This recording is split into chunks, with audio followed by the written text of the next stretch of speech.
spinning circle of doom. So it's Wellness Wednesday. I hope you are well where you are. Never know when the final moment of 3, 2, 1 is going to start. So yes, Wellness Wednesday. It's the 18th of May. Today is my dad's 70th birthday. So happy birthday, Dad. 70 is a good milestone, and yes, it's a big year for our family in terms of numbers and birthdays. So I found myself back at the optometrist yesterday because my middle-age eyesight is declining.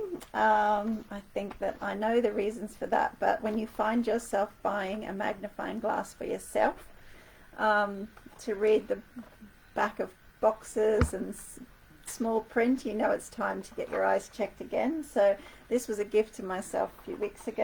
I haven't opened it yet, but I did joke with the optometrist yesterday about the fact that I now am the proud owner of my own magnifying glass, not for my kids' science projects. So we joked about that, and she did a couple of extra tests, and we talked about what's happening. My eyes are healthy, which is great, but obviously I'm using the computer a lot, reading a lot, and things get smaller and smaller and smaller as you get older and older and older, which is true in many, many senses. So this week is Volunteer Week. It's also Election Week in Australia, and Volunteer Week nationally as well. And that's really special, Volunteer Week, which runs from the 16th to the 22nd of May. I was chatting with a friend this week, one of my oldest and closest friends, and she told me about a project that she's just started up in her local community to use sport as well as giving back to their local community to help empower young people and teach them skills, and how much joy and how proud she felt a result of that project and people wanting to be involved in it. And I said, yes, it's true, because we real joy, purpose and fulfillment in life comes through helping people, helping others and giving back. And it doesn't matter how successful we are in business or how successful we are in life generally, if we're not giving back and helping others, we have a sense of lack and we don't experience as much fulfillment in our life. So those that are generally deemed to be happier and more peaceful and calm and content with their life are those that, it's been statistically shown, are those that have deep connections to volunteering and to giving back and to being involved in the community and doing good work. And that's really important, because throughout life we have different capacity to help. So when you have a newborn baby and you are breastfeeding 24 hours a day, your capacity to help volunteer and things like that is diminished. But there are certain phases and stages of your life where your capacity to help is available, and it's about recognizing those times. And so for me, when I had stopped breastfeeding and my youngest was about 18 months old, I felt that I wanted more purpose and fulfillment in my life as well. So I'd spent the best part of 2 decades working really hard, and I had volunteered a little bit at different things throughout that time with St. John's Ambulance and various other charities. But really now my sense of giving back is to use my skills to benefit and support other people, and to generally support causes that are for the greater good, and to give me purpose and fulfillment in my life. So a couple of things that I've done over the last few years. I've been for the last 3 years secretary on the management committee of Queensland Youth Services, so I can help give back to young people in Queensland using my skills, fundraising, project management, training, support, mindfulness, education, leadership, coaching, sponsorship, all sorts of things that I've used my skills over the last 3 years to help Queensland Youth Services. I'm also an ambassador for Mentally Healthy City, and I help with events to draw awareness to mental health in the community. I've been secretary for a couple of different P&F committees that I've been involved in, Parents and Friends, school sports, so volunteering for swimming, touch football, various other things. So it really is not just about volunteering in any one way, shape or form.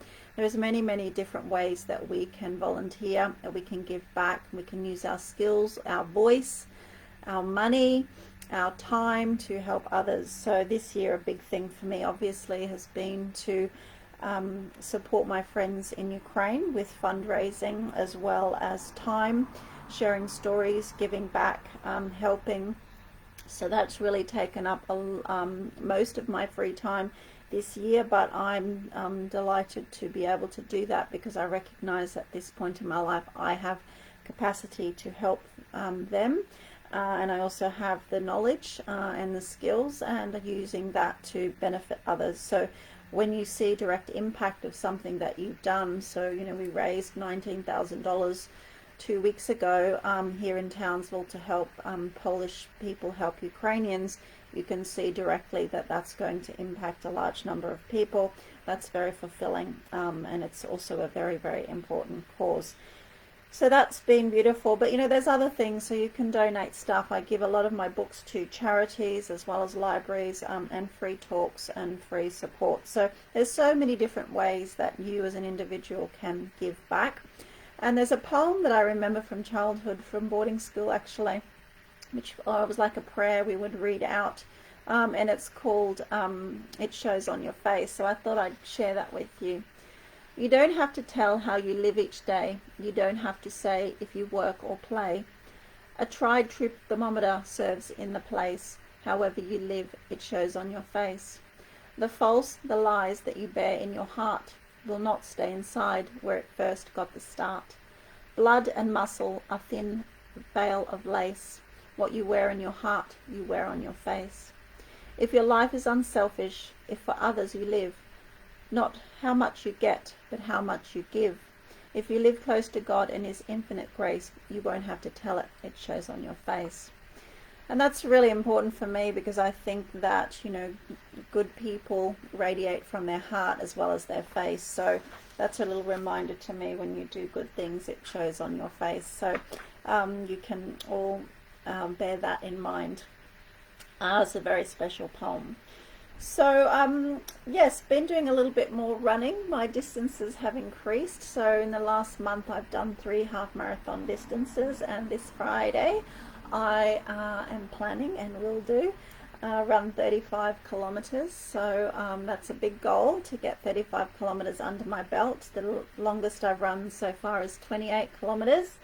And I've signed myself up to do the half marathon in Mackay on the 3rd of June. I think it's the 3rd of June, might be the 5th of June. Yes, 5th of June.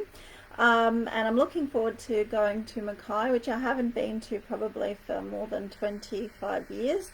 So I don't really know the area so well now, but I'm also going down with a group of people from Townsville, and we'll be doing a series of running events, a relay, and getting to know local community, and being hosted by the Mayor of Mackay as well as councillors. So it's really going to be a special few days of running, friendship making, and really just expanding the circle of influence for our community.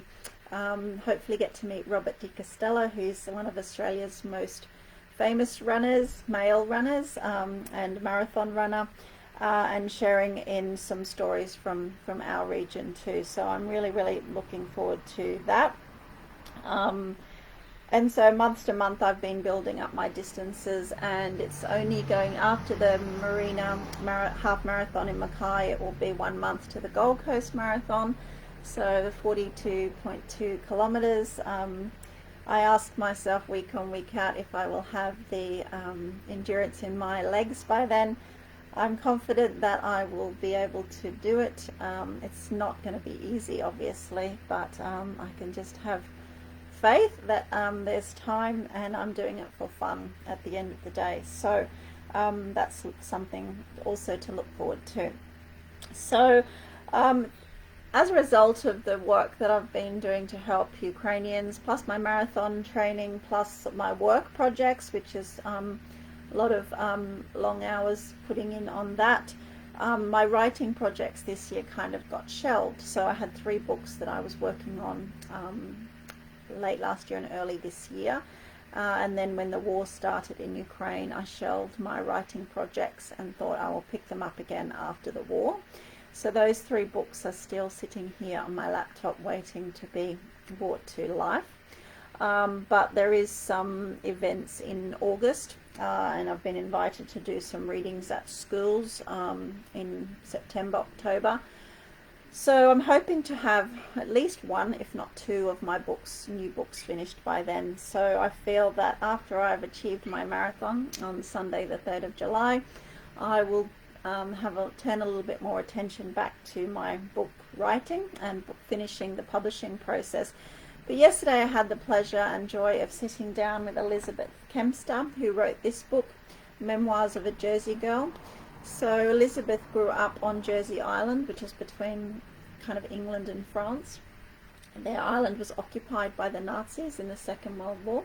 She wasn't born yet, but the Germans used to steal their food. A lot of people escaped Jersey during the Second World War so that they weren't collateral damage of the Germans occupying their island. But Elizabeth moved to Australia in the late 60s and travelled all over Australia working on farms, properties and various other things, and she raised 4 boys. So she's a mum, she's now a grandma, and this is a memoir of her story working all over Australia and all the adventures and travels that she's had then. So sitting down and having lunch with Elizabeth yesterday was delightful because it reminded me why I like writing books, why I like the process of sharing a book and different ways that you can do that. And we had a great chat about, promoting our book and doing events and various other things. So it's kind of reignited my passion to realize some more of my books this year. And it's also a good reminder to share your stories, because a big motivation for Elizabeth to write this book during the 2 years of COVID was that she wanted to have something to pass on to her grandchildren about her story, but as well as her parents' stories, because those intergenerational stories are lost. So it's really important sometimes to put pen to paper and photographs as well. And in the digital age, we have less printed photos and it's mostly digital age, and really to find ways to bring our stories to real life, because I think when things are tangible in terms of looking, feeling, touching, talking, they become more relevant to people. So that's really important. So this is a lovely book. I'm really looking forward to reading it. It's available everywhere that you buy books online, as well as some bookshops in Townsville, Maryhoo, Charters Towers, Grand Secret Books. So you can check it out, Memoirs of a Jersey Girl by Elizabeth Kempster. So congratulations, Elizabeth. She's a Queensland mum, so that's really cool. Yes, so what was I going to say after that? So tomorrow being Thursday, I'm going to interview Yana. Yana is my Ukrainian friend from Kharkiv. You may remember me speaking about her more than 2 months ago when she escaped Kharkiv. Now Kharkiv has been liberated in terms of having the Russians expelled, and people are starting to move back to the city. We're going to chat about that, as well as what life has been like for the last 3 months as a refugee for her and her mother. And I'm interested to share that story because, Yana's story is also unique. I think it will resonate with people, and it's really just about keeping things going, because if you've seen the news in the last few days, you may have seen the survivors of Mariupol being evacuated, but now tens of thousands of graves having to be built for all of the dead bodies, and it's just fields and fields and fields of graves, and that's really just traumatic and heartbreaking. And when you feel the grief on behalf of your friends and you sense the grief for yourself, it can be quite overwhelming. And on top of that, I woke up to the news on Sunday morning that my childhood friend, lifelong friend, Andrew Symonds, had been tragically killed on Saturday night. So Andrew and I have a 35-year friendship. We have been friends since we were 11, when we went to boarding school together.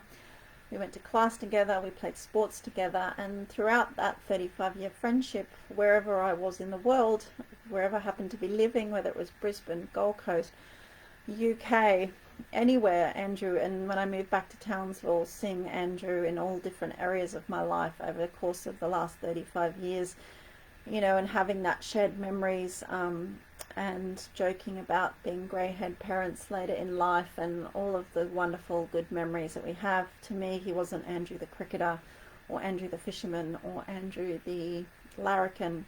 He's Andrew, my childhood friend. So it's been very difficult to process that news this week, on top of all the death and suffering that I'm witnessing from my friends in Ukraine. So I have to kind of compartmentalize everything. So I'm working my way through that, and I'm going to allow myself to process that in stages, as and when it's possible. So there will be a lot of people in the world who are missing Andrew this week, but it doesn't also diminish the grief and suffering of many other people in the world, and he was a special person. But there's a lot of everyone is special. So it's really just recognizing the most important people to you, because we all go through periods of loss and suffering, and sometimes it's on a huge scale, sometimes it's on an individual scale, but it's about being mindful of the impact at the beginning. And each time I lose a friend, and I've lost several friends in the last 2 years, it's a reminder of the other friends, so you relive again the experiences of losing those friends. So I have several friends who've become widows in the last few years, and they're raising their children on their own. They need ongoing support, not just immediate support, but ongoing support. We know it takes a village to raise a child. It takes a village to nourish and sustain a healthy adult. And often adults won't deal with their trauma and grief at the time that it happens. It will come up and manifest for them in many ways afterwards, because at the time we're dealing with our day-to-day life, and we're dealing with the business of having to put things to right and ease the suffering of others. So it's really important to recognize that long-term there is impact of suppressed grief, suppressed trauma, and not acknowledging our suffering. So I really just wanted to share that today, and to say, yes, there's lots of amazing things happening in the world right now. There's also lots of challenging, sad, and unbelievable things happening in the world right now. As your capacity to help ebbs and flows, do act on the capacity to help, whether it's through volunteering, giving back, supporting a cause, voting in the election for people that are willing to make changes and willing to help humanity and willing to do the right thing by people as well as the planet. That's really, really important. So take care of yourself. Have a great rest of the week. Please do think of me on Friday morning as I am doing my 35 kilometers. You can join me in spirit. And yeah, take care of yourself, and I will see you again soon. Okay, bye.